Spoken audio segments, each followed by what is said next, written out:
আসসালামু আলাইকুম। সংবাদে আপনাদের সবাইকে স্বাগত। সংবাদ শিরোনাম। জাতীয় পার্টির কেন্দ্রীয় কার্যালয়ে ফের ভাঙচুর, আগুন, জড়িতদের আইনের আওতায় আনার দাবি। দলকে শক্তিশালী করতে এনসিপি তৃণমূলে চলছে উঠান বৈঠক, নির্বাচন ঘিরে চলছে প্রস্তুতি, শিগগিরই ঢাকায় সক্রিয় হওয়ার কথা জানালেন নেতারা। জুলাই সনদ চূড়ান্তের পর কার্যকরে গুরুত্ব দিচ্ছে ঐকমত্য কমিশন। রাজনৈতিক দলগুলোর সদিচ্ছার ওপরই নির্ভর করবে বাস্তবায়ন, বলছেন বিশেষজ্ঞরা। সিলেট যেন পাথর খেকোদের স্বর্গরাজ্য। আরেফিন টিলায় 250 কোটি টাকা লুটপাট, দুদকের চার্জশিটে নেমে আসে 92 কোটি টাকায়। ক্ষুব্ধ পরিবেশবাদীরা। এলডিসি উত্তরণ পেছাতে আগ্রহী নয় সরকার, বেড়েছে জাতিসংঘের সাথে যোগাযোগ, প্রস্তুতি নিতে আরো কয়েক বছর চান ব্যবসায়ীরা। রাজধানীর কাকরাইলে জাতীয় পার্টির কেন্দ্রীয় কার্যালয়ে আবারও হামলা হয়েছে। ভাঙচুরের পর আগুন দিয়েছে হামলাকারীরা। কার্যালয়ের 5 তলা ভবনের নিচের 2টি তলার অনেকাংশ পুড়ে গেছে।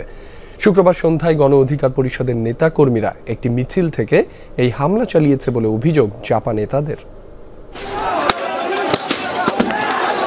ঈদে মিলাদুন্নবী উদযাপনের পরিকল্পনা নিয়ে কেন্দ্রীয় কার্যালয়ে বৈঠক করছিলেন জাতীয় পার্টির নেতাকর্মীরা। তাদের অভিযোগ, হঠাৎই একটি মিছিল থেকে হামলা ও ভাঙচুর শুরু করে একদল লোক। শুক্রবার সন্ধ্যায় গণ অধিকার পরিষদের মিছিল থেকে হামলা চালানো হয় বলে অভিযোগ করেছেন পার্টির নেতাকর্মীরা। এক পর্যায়ে আগুন ধরিয়ে দেওয়া হয় অফিসে। সরকারের দায়িত্ব হলো মবের বিরুদ্ধে অবস্থান গ্রহণ করা, কিন্তু যে এরকম ব্যবস্থা নেওয়া দরকার আমরা আজকে সেই রকম ব্যবস্থা দেখছি না। আমরা এটারও তীব্র নিন্দা এবং প্রতিবাদ জানাচ্ছি। এই পার্টি কোনো অন্যায়, চাঁদাবাজি, দখল, ভূমিদস্যুতা কোনো কিছু জড়িত নাই। আমরা কারো অফিসে হামলা করি না। আমরা আমাদের অফিসে বসে থাকবো, আমাদের রাজনৈতিক অধিকার, সাংবিধানিক অধিকার। সেই অধিকারকে তারা বারবার ক্ষুণ্ণ করতেছে মব সৃষ্টির মাধ্যমে। এটার প্রশাসনের কাছে আমরা বিচার চাই। হামলার কিছুক্ষণের মধ্যেই ঘটনাস্থলে হাজির হয় পুলিশ। শুরু হয় ধাওয়া পাল্টা ধাওয়া। পরিস্থিতি নিয়ন্ত্রণে জলকামান ও সাউন্ড গ্রেনেড ব্যবহার করে আইনশৃঙ্খলা রক্ষা বাহিনী। দ্বিমুখী এই সংঘর্ষ ছড়িয়ে পড়ে কাকরাইল ও এর আশপাশের এলাকায়। শেষতক রাত 8টা নাগাদ হামলাকারীদের পিছু হটিয়ে এলাকার নিয়ন্ত্রণ নেয় পুলিশ। হামলা ও সংঘর্ষের বিষয়ে কথা বলতে রাজি হননি রমনা থানার দায়িত্বরত কোনো কর্মকর্তা। ঘটনাস্থল পরিদর্শনে আসেন জাপা মহাসচিব। গণ অধিকার পরিষদকে নিষিদ্ধ করে 24 ঘন্টার মধ্যে হামলায় জড়িতদের আইনের আওতায় আনার দাবি জানান তিনি। রাষ্ট্রকে দায়িত্ব নিতে হবে, সরকারকে দায়িত্ব নিতে হবে। যারা মব সৃষ্টি করবে তাদের বিরুদ্ধে কোনো জুডিশিয়াল এনকোয়ারি হচ্ছে না। যারা মব করছে তাদের বিরুদ্ধে মামলাও নিচ্ছে না, তাদেরকে অ্যারেস্ট করা হচ্ছে না। অ্যারেস্টের হুমকি দেওয়া হচ্ছে যারা মবের ভিকটিম হচ্ছে। এভাবে রাষ্ট্র চলতে পারে না, এভাবে সরকার চলতে পারে না। সরকারের দায় এড়াতে পারবে না, গণ অধিকার পরিষদের দায় এড়াতে পারবে না। আমরা গণ অধিকার পরিষদের এই ধরনের সন্ত্রাসী কার্যকলাপের জন্য সন্ত্রাস বিরোধী আইনে তাদেরকে ব্যান করার দাবি জানাচ্ছি সরকারের কাছে। জাতীয় পার্টির কার্যালয়ে হামলার ঘটনায় গভীর উদ্বেগ প্রকাশ করেছে বিএনপি। এটি গণতন্ত্র ও জুলাই চেতনার সাথে সাংঘর্ষিক বলেও উল্লেখ করেছে দলটি। শুক্রবার রাতে গণমাধ্যমে পাঠানো বিবৃতিতে বিএনপি আরও বলেছে, কোনো রাজনৈতিক দলের সাংগঠনিক তৎপরতা অব্যাহত থাকবে কি না তা নির্ভর করবে জনগণের ইচ্ছা অনিচ্ছার ওপর। হামলা করে কার্যক্রম থামিয়ে দেয়া বহুদলীয় গণতান্ত্রিক নীতির সাথে সামঞ্জস্যপূর্ণ নয়। এতে আরও বলা হয়, কাকরাইলে জাতীয় পার্টির কেন্দ্রীয় কার্যালয়ে কিছু শৃঙ্খল মানুষের হামলা ও ভাঙচুরের ঘটনা জুলাই গণ অভ্যুত্থানের পরে গণতান্ত্রিক রাষ্ট্র ও সমাজ বিনির্মাণের প্রত্যাশা পূরণে জনমনে বিভ্রান্তি ও হতাশা সৃষ্টি করবে। বিবৃতিতে আরও বলা হয়, রাজনীতিতে ভিন্নমত থাকতে পারে, কিন্তু শক্তি প্রয়োগের মাধ্যমে মত প্রকাশের স্বাধীনতাকে বাধা দেয়া স্বৈরাচারী মনোভাবেরই বহিঃপ্রকাশ। জাতীয় নাগরিক পার্টি এনসিপি কে কেন রাজপথ, সভা, সেমিনার কিংবা রাজনৈতিক কোনো প্ল্যাটফর্মে দেখা যাচ্ছে না? অনলাইনে নেতাদের আলাদা কিছু কার্যক্রমের বাইরে দলীয় কোনো কর্মসূচি কেন নেই?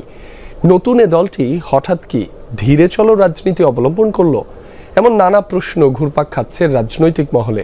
এসবের উত্তরে দলটির 2 নেতা জানিয়েছেন, জেলায় জেলায় উঠান বৈঠকের মতো গণসংযোগ কর্মসূচি চলছে।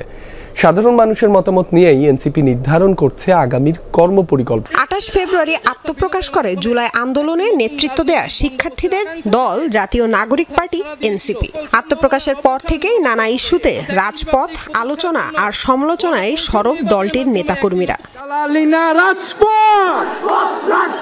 বিশেষ করে অভ্যুত্থানের 1 বছর পূর্তিতে এই জুলাইয়ে সারা দেশে জেলায় জেলায় দেশ গড়তে পদযাত্রা করে এনসিপি।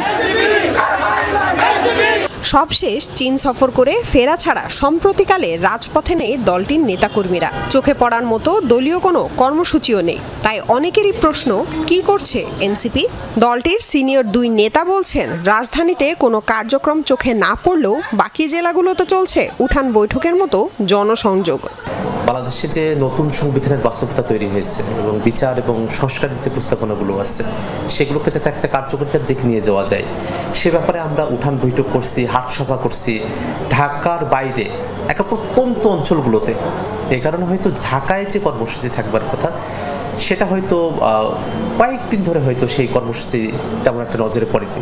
আগস্টের 31 তারিখ থেকে শুরু করে 2রা সেপ্টেম্বর পর্যন্ত আমাদের প্রায় 27টি উপজেলায় কিন্তু উঠানে নতুন সংবিধান এই শিরোনামে কিন্তু বিচার সংস্কার এবং গণপরিষদ নির্বাচনের দাবিতে আমাদের এই মাঠের কর্মসূচিটি চলছে। জাতীয় নির্বাচনকে সামনে রেখে উঠান বৈঠক থেকে কি ধরনের মতামত পাচ্ছেন তারা? ভোটের রাজনীতিতে তা কিভাবে কাজে লাগাবে দলটি? উঠান বৈঠকে আমরা আসলে জুলাই সনদ, নতুন সংবিধান সেই বিষয়গুলো নিয়ে আমরা সেখানে সামগ্রিকভাবে কথা বলেছি এবং আমরা মানুষের কথা শোনার চেষ্টা করেছি। একেবারে প্রত্যন্ত অঞ্চলের মানুষেরা তারা আসলে যে রাষ্ট্র কাঠামো নিয়ে ভাবেন যেটা হয়তো আমাদের নজরে তেমনটা পড়তো না সেটা পড়ছে।